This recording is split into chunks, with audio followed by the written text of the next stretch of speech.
sentimentalmente falando, emocionalmente assim falando, vocês se sentem mais forte hoje, depois de assim 2, 3, 4, 5, 6, 7, 10 anos caminhando com o Senhor? Ou você se percebe ainda mais fraco? Aí o irmão falava: pastor, agora a gente conhece tanto, eu aprendi tanto, por que será que eu me sinto assim tão fraco de realizar aquilo que eu tenho aprendido, de praticar o que eu tenho aprendido? Não é um fenômeno interessante? Porque essa é uma verdade. Essa é uma verdade. E aí o Paulo fala assim, né? O bem que eu quero fazer, esse eu não faço. E o mal, que eu sei que é mal e que eu não quero fazer, esse eu faço. É o mesmo dilema. Se você for sincero com você, e você realmente olhar para você realmente no secreto da sua vida, você vai confessar isso também. O bom é que nós podemos falar isso para o Senhor. A gente pode conversar isso com o Senhor: meu Deus, eu tenho aprendido tanto, eu tenho entendido tanto, mas o realizar, o operar, o efetivar, é para Deus, gente, é para o Senhor. Ou então para alguém maduro com quem você possa compartilhar, porque esse é um fenômeno, esse é um dilema. Parece que quanto mais velho você fica na fé mesmo assim, nessa vida religiosa, melhor dizendo, né? Parece que a gente realiza menos. É um dilema verdadeiro. E se você for sincero com você, a menos que você seja mentiroso com você mesmo, você vai ter que confessar isso. Essa canção que nós cantamos aqui, ela está fundamentada na história do Samuel e do Eli. Eli era o nome de um sumo sacerdote lá em Israel. Toda a presença de Deus na vida do Samuel, uma criança, um menino ainda, talvez com menos de 12 anos, vai começar através de um homem que já não vivia a vida de Deus. Sabia tudo, mas não vivia.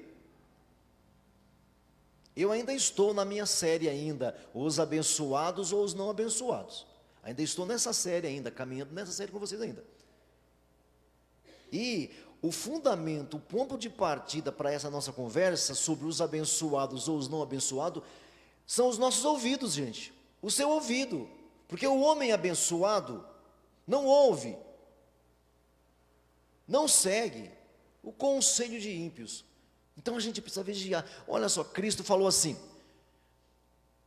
olhou para os seus discípulos e falou assim para os seus discípulos: vocês estão vendo os mestres da lei? Jesus, presta atenção, Jesus chamou os seus discípulos e falou assim: olhai para os mestres da lei, faça tudo o que eles ensinarem, faça tudo o que eles mandarem, mas não faça nada do que eles fazem. Não faça nada. Eram mestres. Fazei tudo o que eles vos mandam fazer, mas não fazei nada daquilo que eles fazem. Ou seja, eles sabiam muita coisa e não praticavam nada. Então esse dilema vai nos acompanhar. Se você for um cristão sincero, um cristão justo, prudente, você vai viver com esse dilema na vida. Meu Deus do céu, eu não quero olhar para mim e me ver um fajuta, meu Deus, um falsário, um aparente, um dissimulado. Eu não quero, eu me recuso, Senhor. É possível? É possível, eis-me aqui. Eu tenho vivido isso, esse dilema, minha vida quase que toda. Então, gente, ouvir, tipo assim, seguir os conselhos dos ímpios, tem que tomar cuidado. Então aí, nós estamos vendo aqui assim, o abençoado é como árvore plantada junto à corrente de águas. É isso, é nesse ponto que nós estamos, no versículo 3 que nós estamos agora. O abençoado que não ouve conselho dos ímpios, que não anda como os pecadores, que não se assenta com os escarnecedores, que não fazem casinha com os escarnecedores. Estes homens, essas pessoas, essas mulheres, são como árvores plantados junto à corrente de águas, a palavra de Deus. É disso que eu vou partir. E quero ler o texto dessa canção que nós cantamos. Quero ler esse texto. Porque é sério, assim, gente, é muito sinuoso o caminho. Por isso que o nosso caminho é apertado, irmãos, e que a nossa porta é estreita. E nunca vai mudar. Quando você ouvir uma religião aí, ou uma denominação, ou um evangelho aí, meu irmão, que começa a falar que não é tão apertado assim, fuja, meu irmão. Meu irmão, fala para mim, irmãos. De vez em quando você deve ouvir também. Existem uns pregadores aí, cheio de amor para dar.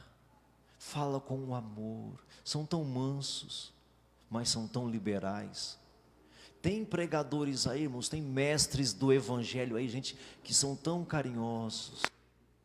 São tão carismáticos, que falam assim, com uma graça. Falam suave. Falam de forma mansa. Começa a fazer sentido, e aí você vai ver na profundidade, são pregadores liberais, que querem apenas passar um pano para nós, suaves, mansos.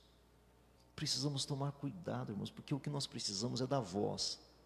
Então, quando você se sentir tentado a ouvir homens fenomenais por aí, mulheres fenomenais, porque tem mulheres também, tem cada mulher que eu vou te contar, tem cada pregador aí, pelo amor de Deus.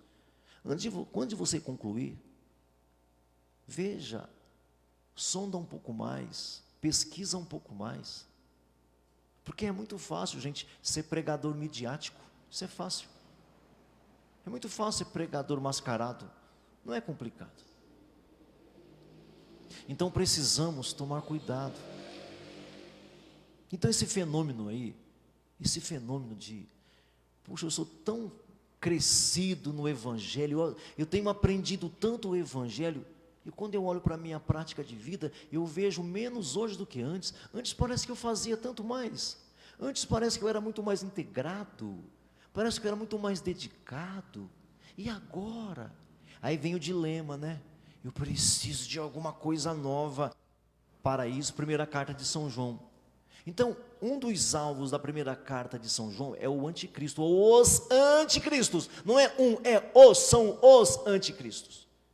É um dos temas. O outro tema é o seguinte: havia lá naquela comunidade que o João escreveu, um povo chamado os gnósticos judeus, os gnósticos, que falava que a salvação vinha do conhecimento. Conhecer os anjos, os arcanjos, os querubins, os mistérios. Esse é o alvo da primeira carta de São João. Os mistérios ocultos. Então assim, deve ter um novo livro. Procura lá no YouTube assim, ó, entendeu? Ó, procura assim, livro que vai destruir as religiões. Veja quantas visualizações tem. Todo mundo está atrás. Livro que vai quebrar o catolicismo. O livro que vai destruir o protestantismo. Vai lá, tem lá um monte de vídeos assim. Porque atrai. São temas atrativos. Todos querem uma coisa misteriosa. Alguma coisa que mude, porque assim, tem que ter um jeito, né? Tem que ter algum pulo do gato, alguma coisa. Então João, quando escreve a sua carta, ele fala assim: amados, eu não vos trago um mandamento novo, senão um mandamento antigo. Aí logo no versículo a seguir ele fala assim: eu vos tenho um mandamento novo, a vós que ouviste.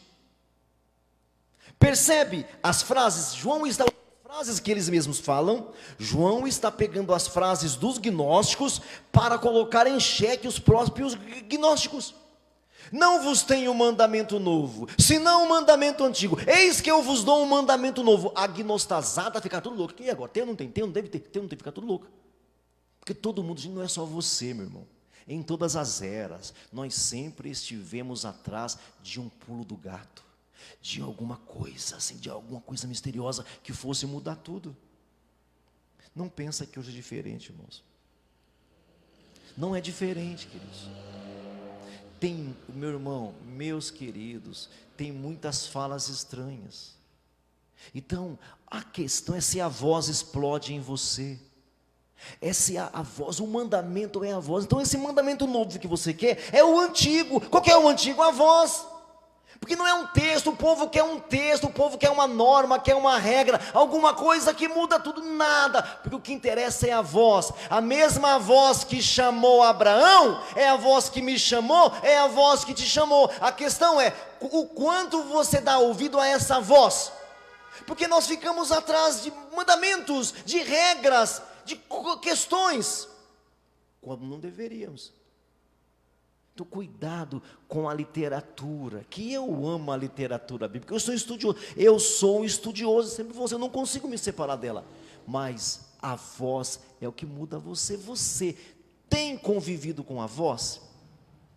Então o abençoado, ele quer as águas, diga eu sou árvore, nas águas, diga eu sou árvore, na palavra. O abençoado anda na palavra, na voz, não é no texto. Gente, pelo amor de Deus, não é o texto, porque o texto pode ser manipulado por todos nós. É a voz. E se você tem a voz, só você sabe. Só você pode dizer. Bíblia, meu irmão, não é para você colocar um texto contra outro texto. Não é para isso. É para você comer. Bíblia é pão. Ou é pão ou é mandamento. O mandamento eu não quero, eu quero pão. Vai lá para Samuel, a canção que nós cantamos. Vai lá, capítulo 3. Olha só. E o mestre aqui é um ímpio. Esse mestre aqui é um ímpio, meu irmão. Agora veja. Toma cuidado. Você quer a regra ou quer pão? Vamos lá. Capítulo 3, versículo 1. Acharam? O jovem Samuel servia ao Senhor perante o Eli. Eli é o nome do sacerdote. Ou seja, o Samuel tinha um mestre. O Samuel tinha um mestre. Esse mestre não era lá muito convertido, não, já digo logo de passagem. Mas o Samuel obedecia ao Eli. Ele servia ao Senhor Deus perante o Eli. Ele servia a Deus perante o Eli. Naqueles dias, a palavra do Senhor era muito rara. Rara aqui tem duas interpretações. Rara de ser preciosa e rara de não ter muito. As duas interpretações se encaixam sem problema. Naqueles dias a palavra, a voz, não é o texto, porque já tinha mandamento aqui, meu irmão. Aqui já tinha mandamentos, já tinha todos os mandamentos de Moisés aqui já, queridos.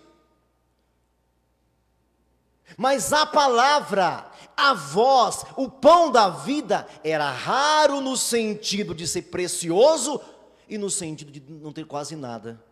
Parece hoje. Poucos lugares pregam a palavra. Fala-se de muitas normas, mas pouca revelação.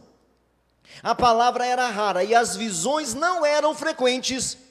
Certo dia, verso 2, certo dia, estando deitado no lugar costumado,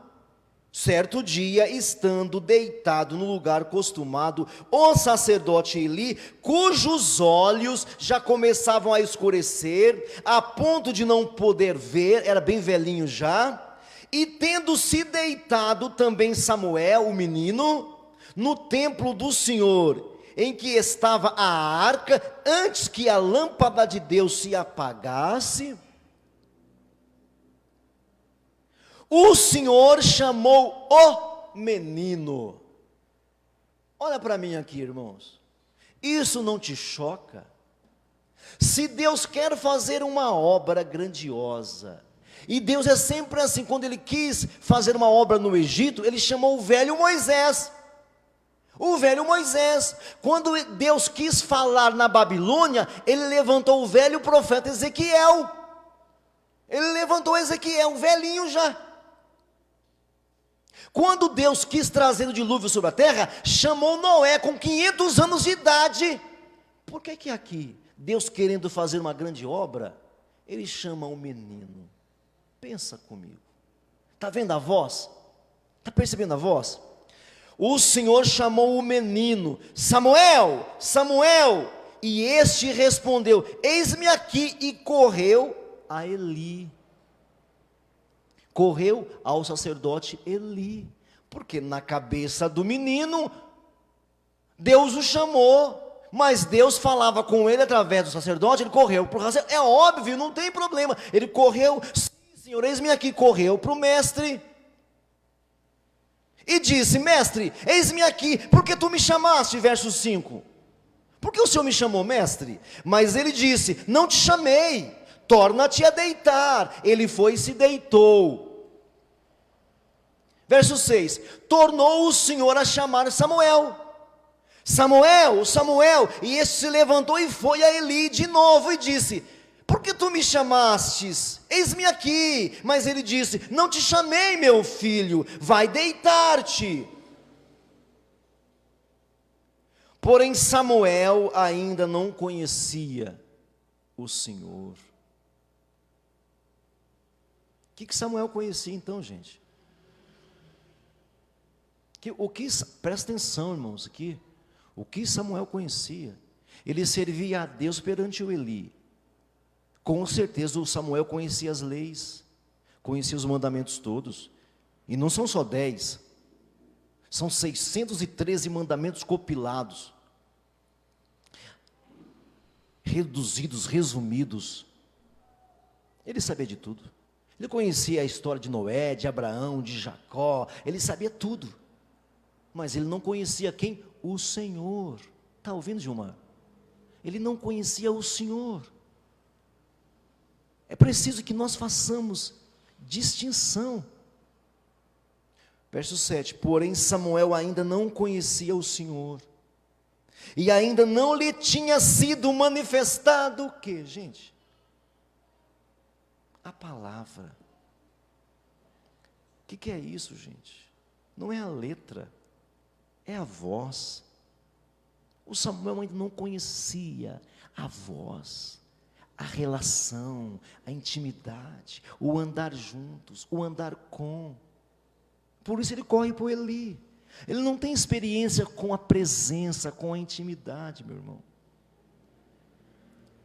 A palavra é rara, a voz é rara, as visões são raras. Não é comum. Parece que o Samuel não pregava a palavra, irmão. Parece que o Samuel administrava a arca, o tabernáculo, só isso. Ele só administrava. Não tinha voz. Não tinha revelação, era rara. Você leu no versículo 1, as visões não eram frequentes, a palavra era rara, não tinha palavra. Meus irmãos, tem lugares hoje que você vai, você só aprende a cantar, só a cantar, e a dançar, mais nada. Irmãos, por favor, quando você se chegar aqui, queira ouvir, deseje ouvir. Essa questão, esse condicional nunca vai acabar, depende da fome que você tem, depende da sede que você tem, é a sua sede que decide isso, é a sua sede que decide, não é o quanto eu grito aqui, ou o quanto eu me movimento aqui, mexo com as suas emoções, é possível que eu mexa com as suas emoções, mas não é isso, é a tua sede. Um pregador, um pastor só consegue ser um pastor abençoado se alimentar a sede do povo, a fome do povo. Mas a fome é tua, não sou eu que faço você ter fome, não sou eu que faço você ter sede, a fome é sua, a sede é tua. Não é possível que nós continuemos indiferentes à voz. Porém Samuel ainda não conhecia o Senhor, e ainda não lhe tinha sido manifestada a palavra do Senhor. O Senhor, pois, tornou a chamar. O Senhor tornou a chamar pela terceira vez. E é isso que eu acho tremendo no nosso Deus. Ele não é um Deus que fala uma vez. Ele fala e você vai para o Eli, ele fala e você vai para o Eli, e ele vai tentando falar. O nosso Deus não para de falar. Se o nosso Deus não para, por que você vai parar? Se o nosso Deus não para de falar, por que você quer parar de ouvir? Irmãos, enfia na sua cabeça, não existe um ponto de maturidade que você chegue, que você não precisa mais vigiar. Não existe esse ponto. Eu quero chegar a um nível de espiritualidade, a um nível de conhecimento, que eu nem precise mais vigiar. Não existe isso. Esqueça disso. A palavra de Deus se renova, porque você sempre vai precisar de renovação. Sempre. Sempre. Terceira vez, ainda bem que Deus é assim. Ele sempre fala pluralmente. Ele não fala singularmente. Chamou pela terceira vez: Samuel, Samuel. E ele se levantou e foi a Eli e disse: eis-me aqui, porque tu me chamaste. Você não acha que se o Eli, de imediato, se o Eli fosse um homem em sintonia com Deus, o que ele falaria para o Samuel? O que o Eli devia falar para Samuel? Logo de cara. O menino serve a Deus, busca a Deus de dia e de noite, serve no templo, serve perante o Eli, busca o Senhor. Ouviu uma voz, corre para o Eli. Ele não ficou na cama lá, não, ele correu para o Eli. O que o Eli devia falar? Bom, mas por final ele vai falar. Chamou pela terceira vez, e ele se levantou e foi a Eli e disse: eis-me aqui, porque tu me chamaste. E então entendeu Eli que era o Senhor que chamava o jovem. Por isso ele disse ao jovem Samuel: vai deitar-te. Se alguém te chamar, dirás: fala, Senhor, que o teu servo ouve. E aí, irmão? Está vendo, meu irmão? 3 vezes. 3 vezes. Presta atenção, são nessas 3 vezes que nós, que você, que eu podemos ter problema. Nessas 3 vezes é que está o perigo. E eu tenho tentado vaciná-los sempre, sempre, sempre. Hoje, se você chegar para o Eli de hoje e falar: eu tive um sonho, igual aconteceu recentemente, um ímpio, uma pessoa que estava meio fragilizada, chegou para um profeta, um desses coachings da vida por aí, e falou assim: eu vou fazer um pacto com Deus. Se Deus não falar comigo nos próximos 7 dias, Deus não existe. O que vocês acham que aconteceu? O que o profeta fez? Estou chamando de profeta para camuflar aqui os endereços. O que o profeta fez? Foi lá e falou? Não, ele não é tão besta assim, besta sou eu. O profeta não fez nada ele mesmo. Ele tem o seu network. Sabe o que é network? Sabe o que é network? Contatos. O profeta tem contatos. E falou assim: ele vai pegar o avião tal. Ele vai descer em Portugal. E lá em Portugal ele vai no evento X. O que vocês acham que aconteceu? Deus falou. Deus falou. E o ímpio se converteu em cima de uma palavra de um profeta falso. Você acha que esse ímpio que se converteu? E eu choro por causa disso, porque isso machuca. O ímpio se converteu, mas eu sei o fim dele já. Você não sabe o fim dele, porque essa conversão não é verdadeira. Porque quem se converte perguntando se Deus existe, nunca se converterá. Nunca. Nunca ninguém se converterá assim. A não ser que fala isso no particular e viva no particular, que eu conheço. A coisa é séria, irmãos. Então veja bem, a questão é, quando você procurar o Eli, toma cuidado. Porque o menino ouviu a voz de Deus, mas o menino não distinguia a voz de Deus. Ele não sabia falar se era ou não era Deus. Então ele falou com Eli: Eli, eu ouvi uma voz, o que é isso? Não fui eu. Mas hoje, os Elis falariam o quê? Vem para cá. Chega aí, chega aí, chega aí, chega aí, chega aí, chega aí. Fala tudo o que você quer ouvir. Pela segunda vez: mestre, o Senhor me chamou, eu ouvi uma voz. Não foi eu, vai deitar. Mas hoje, e aí você passaria para o segundo mestre. E aí as pessoas estão decepcionadas. O que existe de pessoas decepcionadas? Porque mestres as enganaram. Ímpios mestres religiosos, romanos ou protestantes. Meu irmão,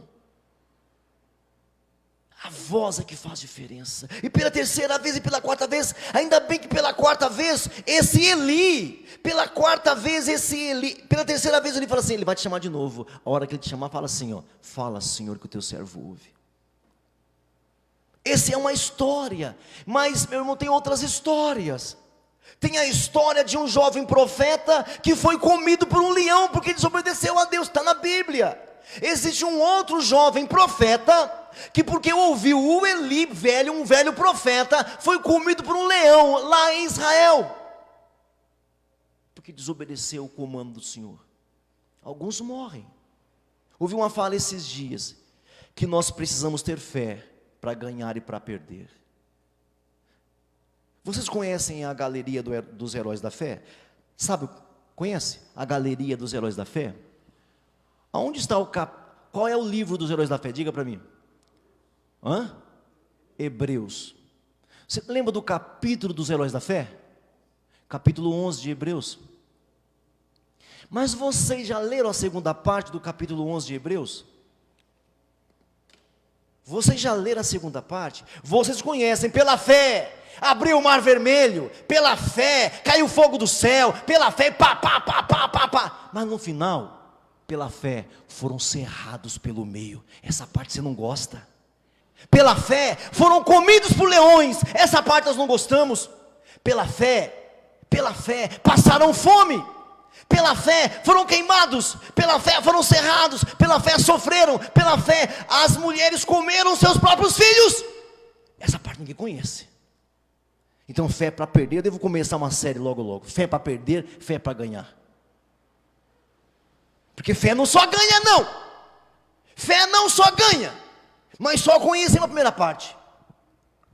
Então a questão aqui é que o menino ouviu a voz, mas na hora de distinguir a voz, pode ser que você tenha problema. Por isso Jesus disse: levantar-se-ão falsos mestres. Ei, meu irmão, pode ficar tranquilo, viu? Pode ficar tranquilo. Todos vocês, escuta isso, vai doer, mas segura aí, vai doer. Todos vocês, Deus vai providenciar para cada um de nós um Judas. Todos nós. Se tinha um Judas no ciclo íntimo de Jesus, Deus vai providenciar um Judas. Sabe por quê? Para provar a sua fé. Porque alguns aqui só têm fé para ganhar. Fé verdadeira não é só para ganhar. Fé verdadeira ganha e perde, depende do que Deus quer fazer com você. Então cuidado, porque o Eli não respondeu a primeira vez, mas para você pode ser que ele responda. Não respondeu a segunda vez, pode ser que você vá para uma segunda experiência. Não respondeu pela terceira vez, pode ser que você vá para uma terceira experiência, até que venha a quarta vez, e o Eli fala assim: se te aparecer de novo, diga o seguinte: fala, Senhor, que o teu servo ouve. Então cuidado, irmãos. Tudo bem que o fim dessa história é linda. Esse menino Samuel veio a ser sacerdote, juiz, rei e profeta de Israel. Nunca houve um homem como Samuel que fosse rei, juiz de Israel, profeta e sacerdote. Ele foi. Por quê? Porque nunca perdeu a sintonia da voz. Quando ele envelheceu, ele chamou o povo, reuniu o povo, falou assim: vem cá, chega aí. Fala para mim, o que foi que eu peguei de vocês? Eu entrei e saí do meio de vocês, esses 40 anos, ele serviu os 40 anos, vocês não têm o que falar de mim. Os filhos de Samuel não foram flor que se cheirava não. Os filhos de Samuel foram pessoinhas complicadas, mas o Samuel, do começo ao fim da vida dele, é um homem impressionante. Por quê? Não é a letra, é a voz, é a palavra, é a voz de Deus, a direção de Deus. Ele sabia distinguir, tinha coisas boas que o rei fazia, o rei Saul fazia, e que Samuel ia lá e falava assim, isso não é de Deus. Queridos, a nossa maior armadilha não é o errado, é o certo. Entende a minha linguagem? Um dia, Saul protegeu um rei porque ele era bondoso. O Samuel chegou e falou assim, cadê o rei que eu mandei você matar? Ele falou assim, está ali. Por que está ali, se eu mandei matar? É dali que vai sair o versículo, melhor é obedecer do que sacrificar. Isso é Samuel capítulo 15. Só quem conhece a voz é capaz de enfrentar a situação presente, irmãos. Uma coisa que aparentemente era errada, Samuel sabia que era certa. Aparentemente, politicamente era correto não matar aquele rei, o rei Agag. Lá vem o profeta Samuel, está errado, você pecou contra o Senhor, me traga o rei. E ali mesmo Samuel cortou a cabeça do rei. E até hoje Samuel é mal falado, mas ele fez a vontade do Senhor. Só quem conhece a voz pode enfrentar o presente século, meu irmão. Só quem conhece a voz. Se você conhece textos, teologias, filosofias, esqueminhas religiosos, você vai cair na armadilha do certo. Porque a maior armadilha não é o errado, é o certo. A maior armadilha não é o errado, é o certo. Era certo Jesus comer pão? Era certo ou errado? Mas era uma armadilha do diabo. Era uma armadilha. Era certo ou errado Jesus ser rei? Fala para mim. Certo ou errado ser rei? O diabo falou isso para ele, vai ser rei, vem ser rei. Está vendo os reinos do mundo? A maior armadilha para nós não é o errado, é o certo. Cuidado com o certo, porque o certo pode estar fora da vontade de Deus, pode estar fora. Então presta bem atenção, existe muita coisa certa que está fora da voz, que está fora da vontade do Senhor. Esse jovem Samuel poderia ser envenenado. Chama-nos a atenção para que nós vigiemos então, para que você vigie então. Espera em Deus, confia no Senhor, espera no Senhor. Feche seus olhos,